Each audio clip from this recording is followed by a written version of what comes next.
Hello everyone, Mike here, and we have a very popular product on Amazon. It's a very cool gadget, the Amicool Stunt car. It's a remote control car for kids, but I'm going to be testing this thing today.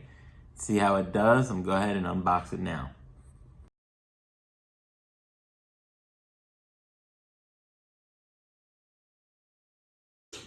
So here it is unboxed. Got the controller, needs batteries. Everyone wants to try it.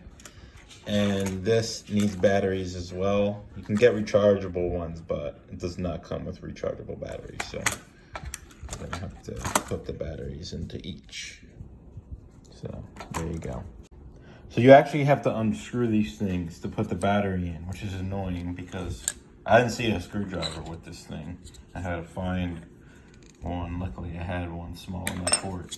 But you gotta unscrew it and then take this thing out and put the batteries in. 2 AAA batteries, it looks like.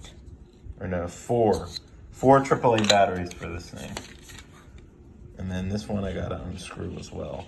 I think this one takes 2 AA batteries. We'll see. We got this thing hooked up.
So as you can see, this thing's pretty wild. Maneuvers pretty crazy. Rotates a lot. Very flexible. Looks like it should be pretty durable. Can be banged up pretty good. Bounces off things. So overall, for the money, not too bad. Pretty cool.